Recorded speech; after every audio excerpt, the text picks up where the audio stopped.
یوسف زەیدان کەسێکی ئایدۆلۆژیستی حاقدی ناسیۆنالیستی میسریە و مصر بە مەرکەزی هەموو عەرەب دەزانێت. وەک کێشەی یوسف زەیدان کێشەیەکی تەواو ئایدۆلۆژیە ئەو شتانەی کە باسی کردووە من لە ناو مەزدەرە یەکەمەکانی مێژووەکە خوێندوومەتەوە و حکایەت ئەو شتانەی یەکەوە باسی دەکات. و ئەو شتانە بە جۆرێکی تر هەن کە ئەو هاتووە ئەمەی دەستکاری کردووە و بە جۆرێکی تر لەبەرەوەی ئێمە ناگەڕێنەوە سەر مێژووەکە و ئەو دەزانێت خەڵک ناگەڕێتەوە سەر مێژووەکە دێت بە کەیفی خۆی قسە دەکات. و ئەوەی ئەو ینی لە بەرامبەر سەلاحەدینە دێڵێت ینی هیچ کەسێکی ئەکادمی ینی ممکن نییە کەسێکی ئەکادمی بێ وا قسە بکات لەسەر مێژوو لەسەر ئەو دیکۆمنتانەی کە لەبەردەسا هەیە. یعنی پەیوەندی نێوان فاتمیەکان و سەلاحەدین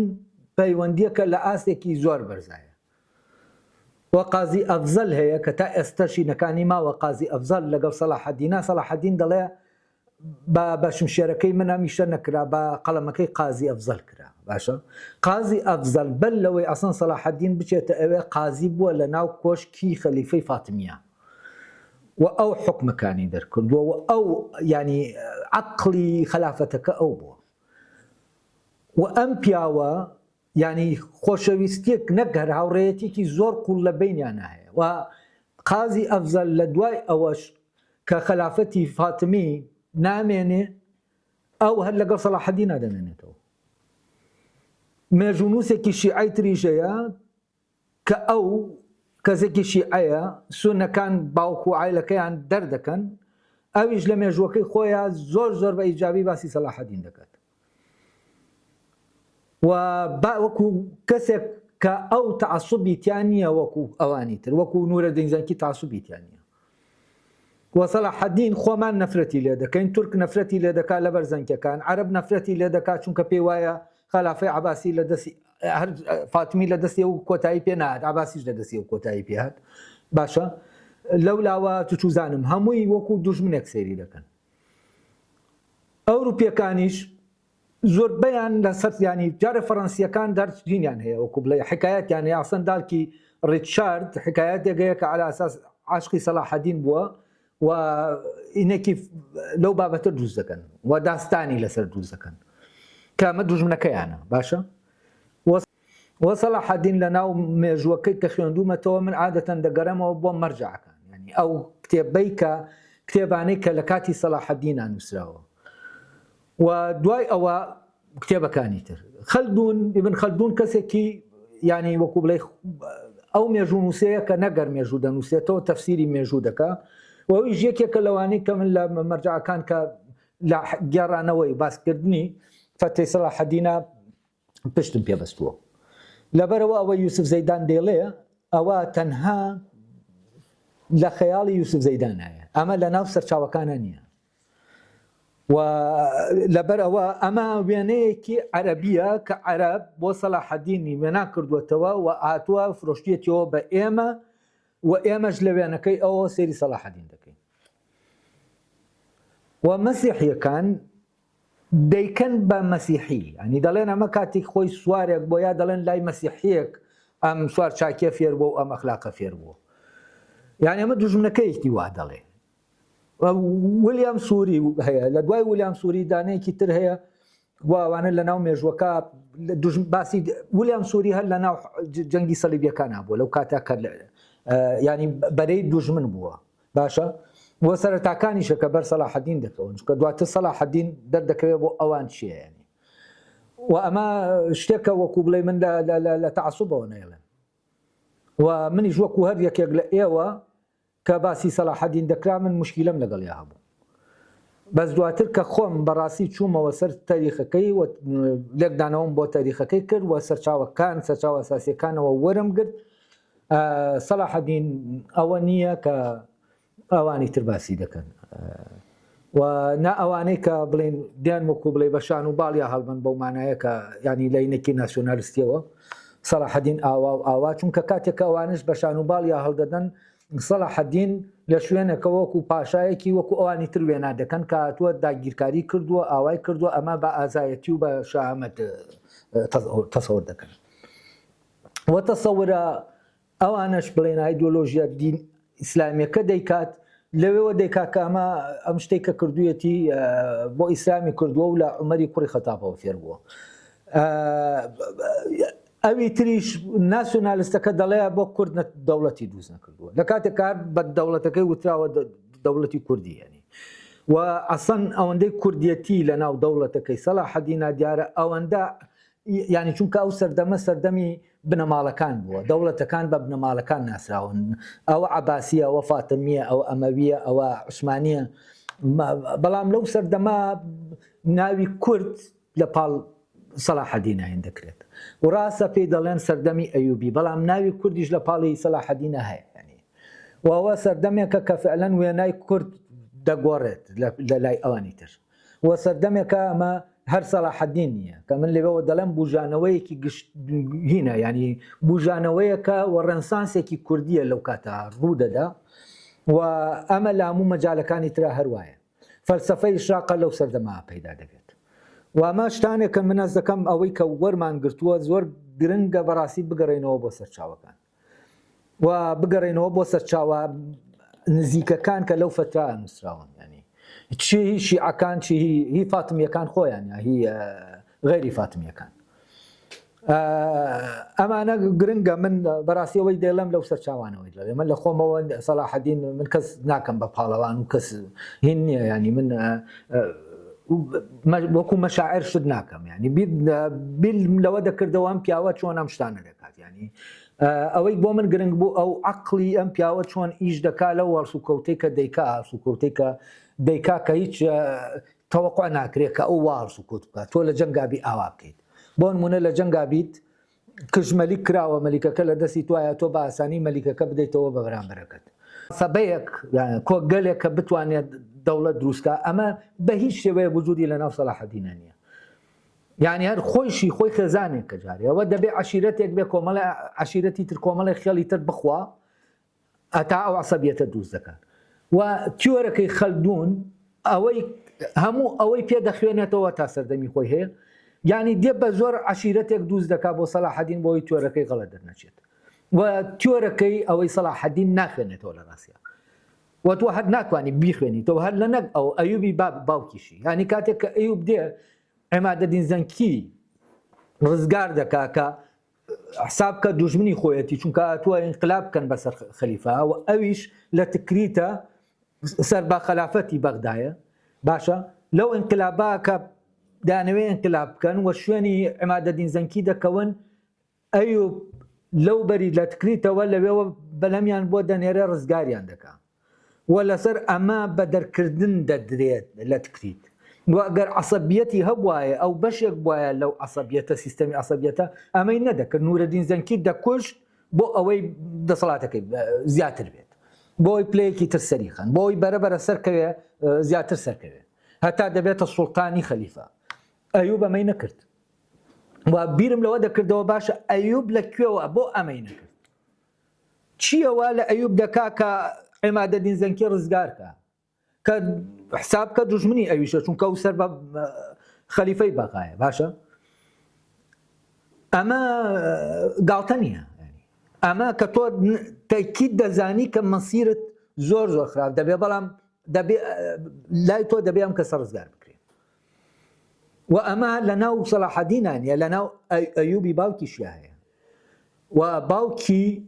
ئەسەن باوکی یەکێکە لەوانەی کە لەگەڵ سەلاحەدینە لە ڕووی یانی یارمەتی سەلاحەدین دەدا لە ڕووی بەڕێوەبردنەوە و پیاوێکی زۆر عاقڵ و دانایە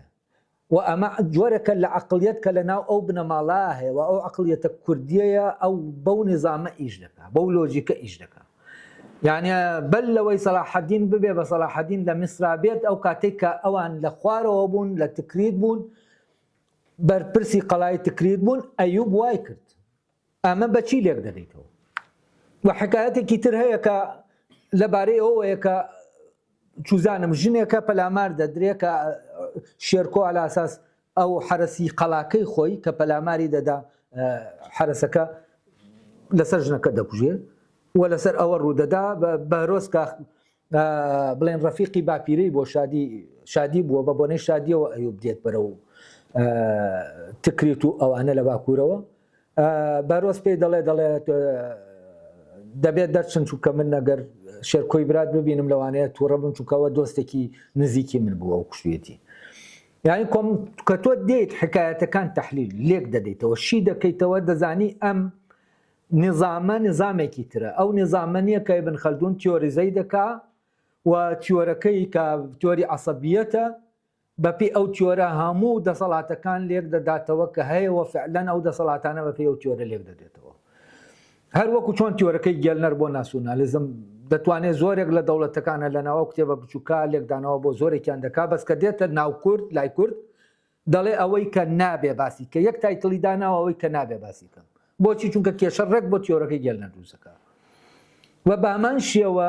صلاح الدین کێشە بۆ تیۆرەکەی خەلدون دروستەکە و ئەمە من لێرەوە دێڵێ من وەکو زەیدان نایم خەریکی حکایەت دروستکردن من دەگەڕێمەوە بۆ ئەوەی کە ئەم نظامە لە ناو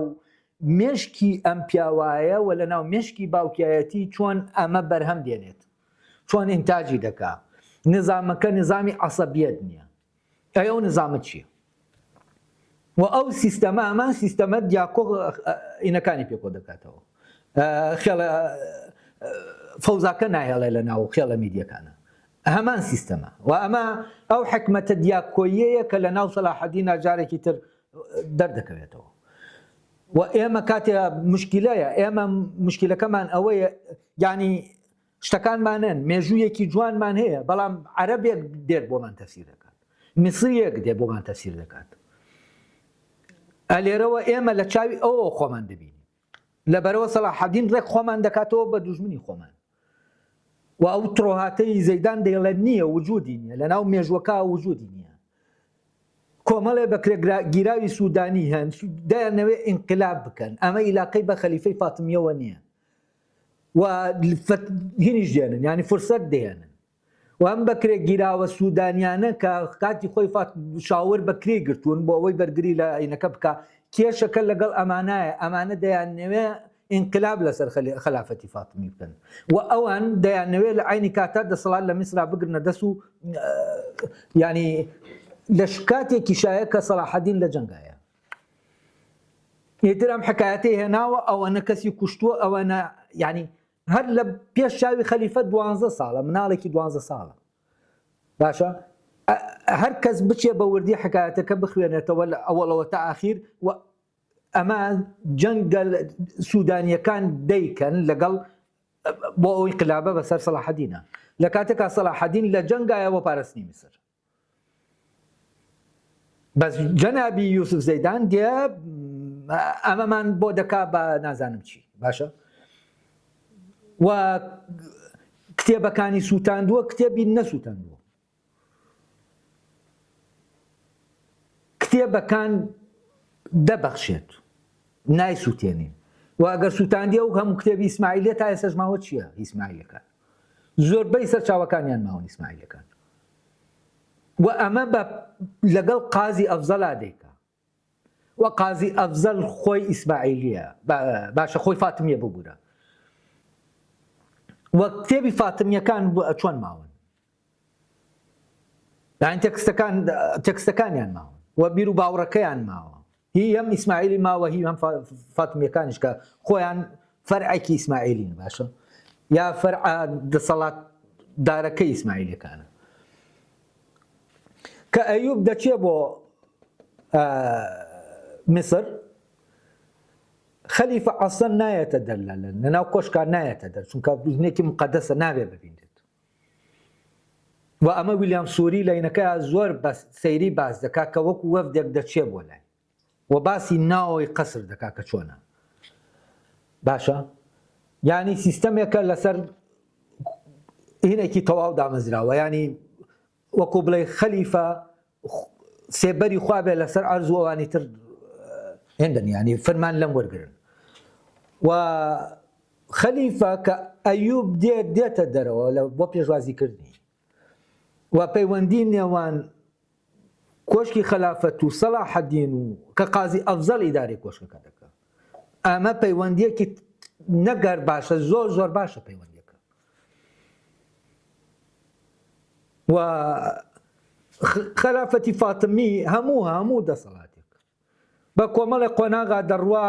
يعني گەشەدەکا پەرەدەسێنێ بەرەبەرە لە شوێنەکە ئیتر تەواو دەبێ وزەیە نامێنێ ینی بنەماڵەکان هەمووی ئاوایە ینی وەسەلاحەدین لەم کۆتاییایە مناڵێکی 12 ساڵ ماوەکە قازی ئەفزەل بەڕێوە دەباشتەکان و ئەو لە ڕاستیا خەلیفەی فاتمیە خەلیفە ڕاستەقینەکەی فاتمیە شتەکان لە دەستی ئەوایە و ئەو دڵسۆزی خەلیفەی فاتمیە بەر لە سەلاحەدین دەوێت و نامەکانی قازی ماوە قازی ئەفزەل هەر بۆ زانیاریشتان ئەوەی قازیەکەی کە لەگەڵ عیمادەت نورەدین زەنکیایە کە کابرایەکی شارە زوریە و نورەدین زەنکی لەبارەی قازیەکەەوە دەڵێ قازیەکە ئەگەر قازی فلان بە قەڵەمەکەی ئەوەندە پارەی بۆ ئێمە گەڕاندەوە ئەوەندە پارەی دروست کرد باشە بەس قازی ئەفزەل لەگەڵ سەلاحەدینا پەیوەندیەکەیان جۆرێکی ترە و قازی ئەفزەل دەزانێت سەلاحەدین خەریکی چییە لەبەرەوە پشتیوانی دەکات وامە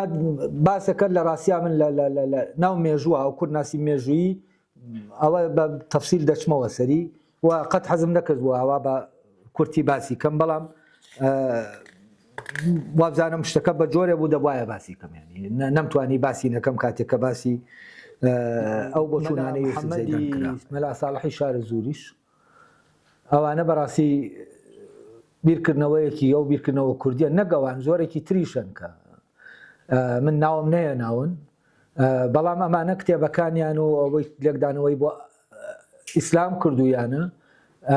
فعلەن لێکدانەوەیەکە لەوەوە سەرچاوە دەگرێت ینی بنەمایی لێکدانەوەکە بنەمایەکی جیاوازەوە بنەمایەکی کوردیە کوردیانە لێکدانەوە کراوە بۆ تێکستە ئاینیەکان و لەمە وایە کە ئەم لێکدانەوەیە جیاوازە لە لێکدانەوەی بڵین میسر لێکدانەوەی میسریەکان بۆ نمونە ینی ئیخوان لێکدانەوەی ئیخوانی بۆ ئاین یا لێکدانەوەی خەلیجی واتە سەلەفیەکان یا لێکدانەوەی بۆ نمونە پاکستانی بەس بەر لە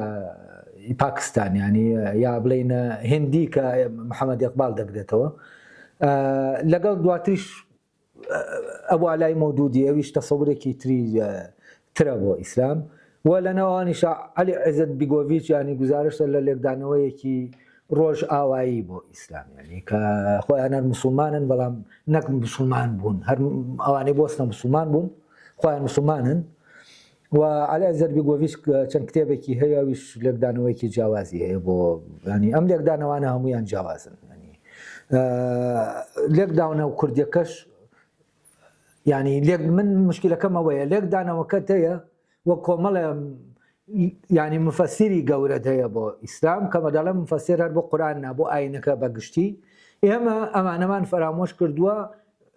بە عەقڵی ئەوانی تر چۆن بە عەقڵی یوسف زەیدان بیر لە سەلاحەدین دەکەینەوە بە ئەمان شێوە بە عەقڵی ئەوانیش بیر لە تێکست ئاینەکان دەکەینەوە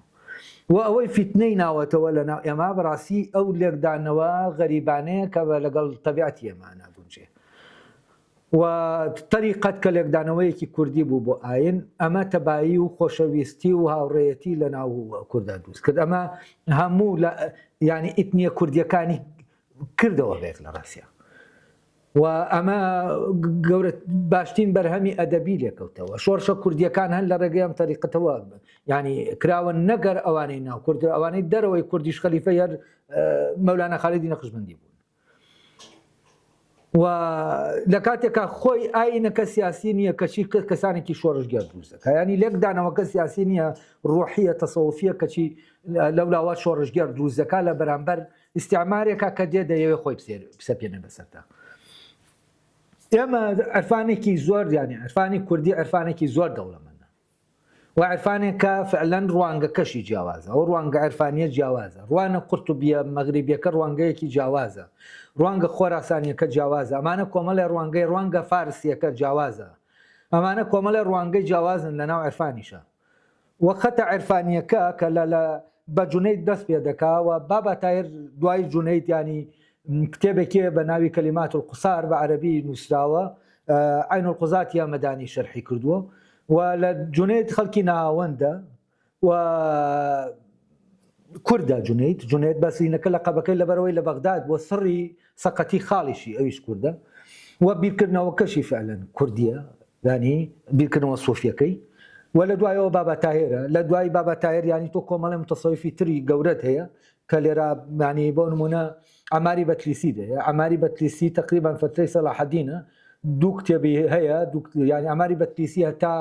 هەسەدەکان و نۆسەدەکانیش وەکو تەریقەتێکە لە سووریا مابوو ینی جگەلەوە باوکی مەلایدیسی بەتلیسی هەیە ناوەکەمی لەیا چوەتەوە و بەتەسەسولکە دێیت ینی تۆ لە هەموو سەدەیەکە یوسفی گۆرانی هەیە لە هەموو سەدەیەکە تۆ متەسەویفێکە دەیە کە کتێب و تەنزیراتی خۆی هەیە و لەبەرەوە من یەکێک لەو پرۆژانی کە هەیەوەیە ینی کوردناسی عەرفانی کە دەبێ فعلەن ئەم ڕوانگە کوردیە عەرفانیە من جاکەمەوە لە ڕوانگەکانی تر ساغیشی کەمەوە کە ئەمەشەر ئەو لۆجیکەی کە لە ناو فەلسەفەکەیە هەیە لە ناو مێژوەکەیە هەیە لە ناو ئاینە کوردیەکانە تەنانەت هەیە ئەمان لۆجیک لە ناو ئەو تەسەوفی کوردیشە هەیە عەرفانی کوردیا هەیە و بەپێی ئەوەی کە لە ماوەکانی پێشوە بە وردی من سەرچاوەکانم خوێندەوەندێکی شانمەر وەرگێڕا ئەوی بابا تاهێرەمەر وەرگێڕا هەمووی بۆ ئەوەی زیاتر بچمە ناو تێکستەکەەوە و تەسەوفەوە و من پێشتریش لەسەر ابن عەرەبی لە تەمەنی گەنجیمایانی لەسەر نووسیوە لە نەوەدەکانە لەسەر فسوس الحکەمەکەی کتێبم نووسیوە و ئیتمام بە تەسەوف هەبوو لەبەرەوە بۆ من ئاسان بوو جاکردنەوەی ئەوەی کاهینە و فعلەن تۆ لە ناو ئەم خەتەر تەسەوفیە کوردیایە ئەم تەسەوفە کوردەکان بە ئاشکرا تۆ دەبینی ئەمە ڕوانگەیەکی تەسەوفی جیاوازە لە ڕوانگە فارسیەکە لە ڕوانگە عەرەبیەکە و ڕوانگە عەرەبیەکە لە ڕاستیا زۆرە بە حەسەنی بەسریوان دەست پێ دەکا کە تۆ بیری لێ دەکەیتەوە مانە زاهێدن ینی ئێتر تەسەوف لە دینەوەریەکانەوە دەست پێ هەندێک تەسەوفی تر دەیە لە جونەیت ئەوانان دێوتیان ماوەتەوە هەر کوردنەوانیش ینی کورد لە وەکو بڵێ بەرهەمێکی زۆری تەسەوفی بەرەمێنە ئەو تەسەوفە کوردەکان بەس مشکلەکە ئەوە ئێمەین ئاگادار نین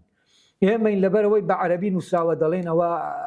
تەسەوفی عەرەبیە و ئەوانی تر دەیکەن بە تەسەوفی خۆیان دەیکەن بە تەسەوفی عەرەبی و تەسەوفی فارسی و تەسەوفی ئەمانە باوکی مەلایدیسی بەتلیسی تەفسیرێکی ئەسەن کامڵترین تەفسیر من بینێبێتم تەفسیری سۆفی باوانەی ابن عەریش بە تەفسیرەکەی ابن عەرەبیەوە بە تەفسیرەکانی تریشەوە کامڵترین تەفسیری سۆفی و عەرفانین بۆ قورئان بینێبێت تەفسیرەکەی باوکی مەلایدیسی بەتلیسیە و چەند کتێبێکی تری لەینا هەیە لە سەر تەسەوف هەیە تەنانەت لە ناو کتێبێکە کتێبەکەم یاد نەماوە یعنی وەکو کۆکەرەوەی وتەکانی متەسەوفەکانە و لە زمنیانە ئەو خۆی با ئیشراقی دەزانێت و لە زمنیانە تەسەورەکانی تەسەورە سۆفیەکانی سوورەوەردیتایە جگە لەوە ئەوانەی بابا تاهێریتایە ینی ئەوەی سەیرە ئەوەی بابا تاهێری تەمەن ئاماژەی پێ نەداوە کە هیچیە بەڵام من کە دەم خوێندەوە ینی ئەوەی سوورەوەردی با نووسی بوو ینی تایتڵێکی پێدا بوو کە دەزانی ئەمە هی سوورەوەردیە بەڵام ئەوەی بابا تاهێر باسی نەکردو بەڵام هەمان وتەکە لەوێ هەیە لە کەلیمات القساری بابا تاهێرە هەبوو و هەز دەکەی باوکی مەلایدیسی بەتلیسی هەموو تەسەوفەکان لە ناو کتێبا کۆ دەکاتەوە تەسەوفی کوردەکان فعلەن تۆ تەسەوفێکی کوردی هەیە ئیتر لەوێەوە پێویستمان بەڕاستی بەوەی ئەو تەسەوفە کوردیە زین وکەینەوە لە جاتیەوەی بڵین بۆ نمونە تەسەورەکانی ابن عەرەبی وەرگرین ینی و من خۆ مۆزوعی ئاینی ئیبراهیمیە لە ڕاستیە ئەوە بە هیچ شێوەیەکە و ئامانجە ناپێکە ینی پێم وایە ئەمە یەکبوونی ئاینەکانە ئێمە دەبێت جیاوازی ئاینی قبولکەین ئەم سێ ئاینە دەکەیتەوە بەیەک بەڵام چی لە بوزێر دەکەیت بۆنەوە چی لە ئاینە غەیرە سامیەکان دەکەیت لەبەرەوە پێم وایە ریفۆرمێکی لایای نەک ریفۆرمی ئاینی ینی ریفۆرم لەو عەقڵیەتەی کە تەسامحی ئاینیتیانە و من پێم وایە هەر بەو ڕێگایە سەلاحەدین دەکرێت و بەو ڕێگایە کە بۆچی چونکە ئەوە ینی وەکو ئەوەی محەممەدی ڕەبیعی کاکەی یەکەی وەکو کاکەی قوبوڵە کافری ناکە بە جەکەی بە بەرامبەرەکەی خۆی نایزانێ و بەرامبەر بوونەوە نییە لە ناو ئەو نظامە کوردیە ئەو سیستەمە کوردیە یەکۆم ناوە کورد بوون وەک سیستەمێک بەرامبەربوونەوە نییە لەسەر ئەساسی بەرامبەربوونەوە ئەو سیستەمەدا نەمەزراوە لەسەر ئەساسی لەگەڵ یەکبوون دامەزراوە و ئەمە تەبان من پێم وایە هەر بەو سیستەمە دەکرێت فعلەن ینی ئەو هاو بڵێن فرە ئاینیە و ڕێزگرتنی ئەو گروپە ئاینیانە لە یەکە سەر بگرێت چونکە دەبێ ئەمە لۆجیکێکم پەیوەندی ڕێکخە و ئەم لۆجیکە مۆدێرنە و لۆجیکە نییە و ئەم لۆجیکە مۆدێرنە لەوەوە کە ئەو لۆجیکە نییە فعلەن ڕۆڵی هەیە لە دروستکردنی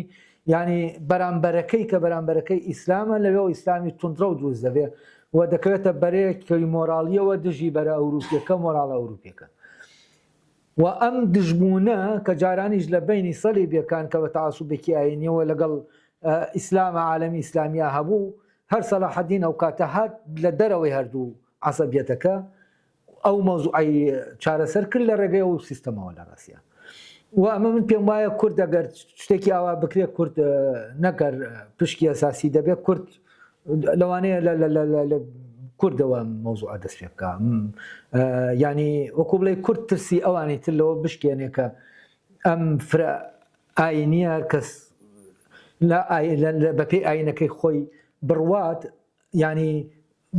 ئاوا بێ ئازادی ئاینی هەبێت و تەرکیز بکرێتەوە سەرەوەی کە چاکە ینی ئایا ئەو دراوسیم کە فلانیە